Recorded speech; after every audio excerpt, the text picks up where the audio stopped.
Il nostro ospite questa sera è il governatore del Veneto, Luca Zaia. Buonasera Presidente Zaia, parleremo tra poco della sua regione, ma adesso le volevo chiedere, Berlusconi ha offerto un patto a Fini, abbiamo sentito, ha risposto discorso deludente, tardivo e senza prospettive. Bossi ha detto che il governo deve andare avanti almeno fino a gennaio, ma come si può?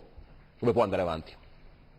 Guardi, io penso che il vero banco di prova sarà il Parlamento, dove verranno portati i disegni di legge che dovranno necessariamente trasformarsi in legge. Se questo non accadrà vorrà dire che non c'è più una maggioranza e quindi si dovrà andare a votare. Senta, a proposito di questo, se si formasse il governo tecnico di cui si parla da parecchio e questo governo tecnico avesse tra i suoi punti il federalismo, cui voi tenete molto, voi direste no, andreste alle elezioni sacrificando il federalismo? Guardi, Umberto Bossi, che è il nostro segretario, ha già fugato ogni dubbio, non esistono alternative a questo governo, l'unica alternativa sono le urne, quindi non esistono governi tecnici alternativi.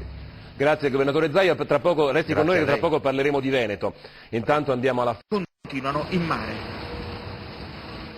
Allora torniamo dal nostro ospite, il governatore del Veneto, Luca Zaia. Governatore, lei chiede aiuto a Roma oggi, chiede lo stato di emergenza, chiede 1 miliardo di euro, almeno così valuta i danni, ma a quanto pare il patto di stabilità non si può toccare e quindi i soldi non ci saranno degli enti locali.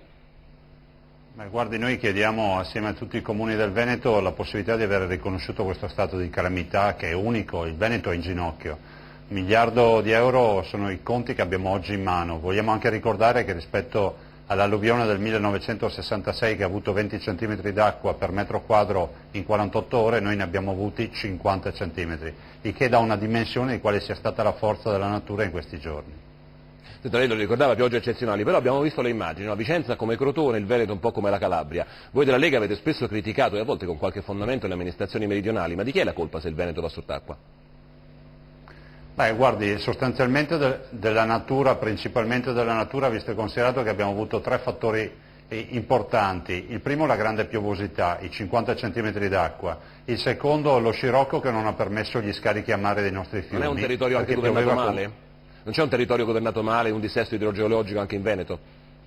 Guardi, stavo concludendo. Il terzo fattore è quello delle nevi che si sono sciolte. Ovvio è che se poi vogliamo guardare abbiamo anche la necessità di avere opere idrauliche, ma pensare che tutto questo sia a causa della cementificazione vorrebbe dire parlare di eresia. Ho letto da qualche parte che qualcuno ha detto che noi abbiamo le case abusive nelle golenne dei fiumi. Questa è un'eresia perché da noi questo fenomeno non c'è assolutamente.